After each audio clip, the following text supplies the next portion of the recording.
Hi guys, this is Sajeev here and welcome to i2 tech. और दोस्तों, आज हम यहाँ बनाने वाले हैं कस्टम लिक्विड कूल्ड पीसी। तो आइए दोस्तों, बिना किसी देरी के शुरू करते हैं।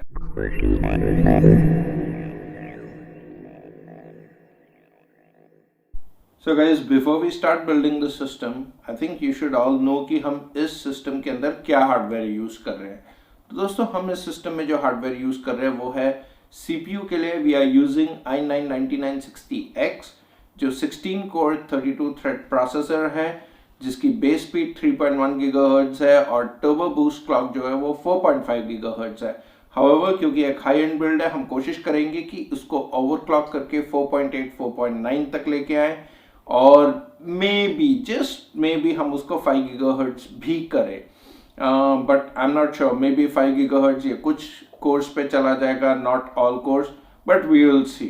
और दोस्तों, मदरबोर्ड के लिए हम यूज करने वाले हैं like ever so dependable Asus का ROG Rampage 6 Extreme Omega। ये X299 प्लेटफॉर्म में one of the best motherboards है दोस्तों। और of course because X299 end of cycle पे आ गया है, I would not recommend buying this motherboard any more. बट अगर एक साल पहले की बात होती तो हाँ, this was one of the best motherboards that was there for Intel's HEDT platform. तो दोस्तों, ये मदरबोर्ड जो है, इसमें जो VRM है हम उसको लिक्विड कूल करेंगे, जिसकी जो ब्लॉक्स है, वाटर ब्लॉक्स जो है, वो हमारे CPU वाटर ब्लॉक के किट के साथ मिली है। और लिक्विड कूल करने से फ़ायदा ये होगा कि इसके VRMs ज़्यादा ठंडे रहेंगे और पावर डिलीवरी बेटर होगी। तो देर इज़ अ पॉसिबिलिटी कि हम ओवरक्लॉक और बढ़िया कर पाए। तो मदरबोर्ड हमारा ये रहेगा। और उसके बाद रैम जो है दोस्तों, वो हम कॉर्सैर की डोमिनेटर प्लैटिनम यूज़ करेंगे। 3200 मेगाहर्ट्ज की रैम है। जब मैं रैम खरीद रहा था तो 3600 अवेलेबल नहीं थी, तो we stuck with 3200 megahertz of RAM and total of 64 GB. We'll be using I think 8 sticks, and each stick would be 8 GB. For storage दोस्तों, हम लोग यूज़ करेंगे सैमसंग की NVMe M.2 ड्राइव्स 970 Pro, जिनकी read और right speed बहुत ही बढ़िया है। एंड या we'll be using 4 of these. Each of these are like 1 terabyte. तो हमारे पास स्टोरेज की भी कोई कमी नहीं होगी। ग्राफिक कार्ड्स के लिए दोस्तों, जो बहुत ही इंपॉर्टेंट है, इसके लिए तो मैं बहुत ही ज़्यादा एक्साइटेड हूँ। ग्राफिक कार्ड्स के लिए दोस्तों हम यूज़ करने वाले हैं RTX 2080 Ti। और ये जो है, ये Asus का कार्ड है, one of the most dependable models. और इसकी ओवरक्लॉकिंग तो दोस्तों बहुत ही बढ़िया हो जाती है, क्योंकि ये स्पेसिफिकली ओवरक्लॉक के लिए बनाया गया हुआ है। इसको दोस्तों हम जो है वाटर कूल करेंगे, जिसकी वाटर ब्लॉक्स जो है EK प्रोवाइड कर रहा है। ऑफ कोर्स प्रोवाइड कर रहा है मतलब वो हमें फ्री में नहीं दे रहा, हमने खरीदी है। तो this is something which will be put under the water blocks, और इसकी परफॉर्मेंस बहुत अच्छी होने वाली है। अगला जो कंपोनेंट है दोस्तों, वो है पावर सप्लाई यूनिट। तो दोस्तों, पावर सप्लाई के लिए कॉर्सैर से बढ़िया क्या हो सकता है। तो कॉर्सैर की हम पावर सप्लाई यूज कर रहे हैं AX1600i, जो टाइटेनियम सर्टिफाइड है, टाइटेनियम ग्रेड पावर सप्लाई है। बहुत बढ़िया पावर सप्लाई है, जिसको हम जो है ऐसे कस्टम केबल्स के साथ मैच करने वाले हैं, जो हमारे सिस्टम को एक अलग ही लुक देगा। दोस्तों, कस्टम लिक्विड कूलिंग के लिए हमारे को जो अगले 2 कंपोनेंट्स चाहिए, रिजर्वायर और पंप, उसकी जगह हम यूज़ कर रहे हैं डिस्ट्रीब्यूशन प्लेट, जो EK से हमने खरीदी है। बहुत बढ़िया है, बहुत कन्वीनियंट है, अलग लुक देगी इस सिस्टम को, तो मतलब 4 चांद लगा देगी ये। तो हम लोग EK की डिस्ट्रीब्यूशन प्लेट को यूज़ कर रहे हैं, जो प्री इंस्टॉल्ड आती है एक पंप के साथ। तो दोस्तों, हमारा पंप जो है, खरीदने का जो हेडेक होता है वो बच जाता है। तो दोस्तों, बेसिकली ये है। अब आप कहेंगे भाई इतना कुछ है, इसको लगाओगे किसके अंदर। तो दोस्तों, the case that we are going to go ahead with is the Lianli PC-O11 dynamic XL। तो दोस्तों, ये स्टैंडर्ड PC-O11 डायनामिक केस नहीं है। जो इस केस को जानते हैं वो जानते हैं कि ये एक वाटर कूलिंग एंथुसियास्ट के लिए बहुत बढ़िया केस है, aesthetic wise awesome case. But हम लोग जो ले रहे हैं दोस्तों, वो इस PC-O11 डायनामिक का एक्सटेंडेड वर्जन है, एक्स्ट्रा लार्ज वर्जन है। इसके पीछे की तरफ जो है आप एक 120 mm या 12 सेंटीमीटर का पंखा लगा सकते हैं। पीछे की तरफ एक रेडिएटर सपोर्ट भी है। तो दोस्तों इस केस में तो हमको मज़ा ही आने वाला है। दोस्तों रेडिएटर की अगर बात करें तो रेडिएटर्स, इसमें हम 3 रेडिएटर्स यूज़ करने वाले हैं। 2 हम 360 mm लेंथ के जिनकी थिकनेस होगी 45 mm, और एक रेडिएटर जो 120 mm का रेडिएटर होगा 27 mm की थिकनेस का, इसको हम यूज़ करेंगे। पंखों के लिए तो दोस्तों फिर कोई बात करने की ज़रूरत ही नहीं है, मतलब सब जानते हैं नॉक्टुआ इज़ द बेस्ट, और क्यों ना लें दोस्तों। तो नॉक्टुआ के पंखे को हम यूज़ करेंगे जो ब्लैक कलर में होगा, और नॉक्टुआ के इस पंखे को जिसको हम यूज़ कर रहे हैं उसका मॉडल है F12। दोस्तों इंडस्ट्रियल ग्रेड पंखा है, 3000 RPM तक वो पहुंच सकता है। तो which is sure, I am sure कि वो जो है स्टैटिक प्रेशर को बहुत ही मतलब उम्दा तरीके से क्रिएट कर सकता है, और हमारे पूरे लूप को जो है वो ठंडा रख सकता है। तो इसके अलावा तो दोस्तों कोई और मेरे पास चॉइस था ही नहीं। तो दोस्तों ये हमारा मोटा मोटा एक हार्डवेयर का था। और अगर आपने ध्यान दिया हो दोस्तों, तो हमारे ये जो कंपोनेंट्स है इसमें अगर आपने स्पेसिफिकली ध्यान दिया हो हमारी कोड के ऊपर, तो इसमें या तो ब्लैक कलर है या वाइट कलर है। तो दोस्तों इस बिल्ड को बनाने के पहले मैं आपको एक चीज़ और बता दूं, दैट द कलर थीम और the theme for my build would be either black और Chrome. So because the wires are not available in chrome in any way, so we chose white.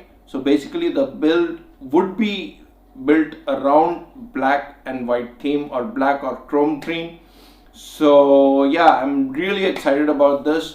और दोस्तों ये जो बिल्ड होगी इसमें minimum LED use करेंगे। LEDs would be there because in RAM modules के ऊपर एलईडीज होती हैं, और आपकी जो वाटर ब्लॉक्स है उसमें एलईडीज होती है। Those would be the only LEDs जो इस सिस्टम में होगी to give it a very distinct look. और I think we should just start building it, right.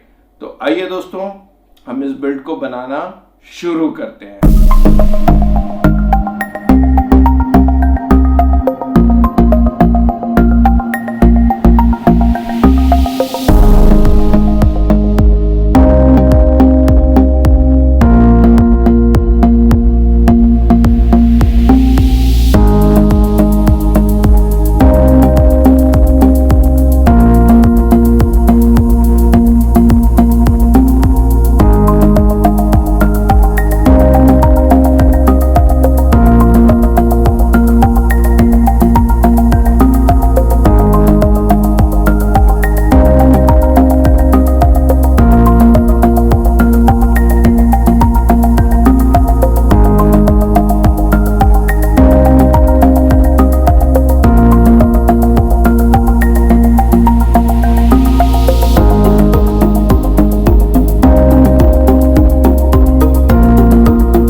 Hi guys, इस बिल्ड को शायद हमें अभी यहीं रोकना पड़ेगा दोस्तों, because there's been a problem, and the problem is when I tried putting the radiator inside the system, it just couldn't fit. Probably they were just a little bit longer, so I've changed the model of the radiators that I'm putting here, and it would take a few days, probably 3-4 days to arrive. And yeah, so once the radiators arrive, we're going to continue with the build. But then if you see, the build is more or less done. I think about 80% of the build is done. Now we just have to install the two radiators on the top and the bottom. And we just have to do the piping, and then it should be good to go. So probably the part 2 of this build, we'll just finish up this rig, and we'll put in the coolant and see if everything goes on fine. So yeah guys, so till next time, it's goodbye from Sajeev. It's quite unfortunate that we couldn't finish this build this time, but yeah, I mean, next time for sure guys, this build is just going to finish, and it's not going to take a long time. So it's goodbye from me again, and stay healthy, stay happy, and stay blessed. Until next time, bye bye.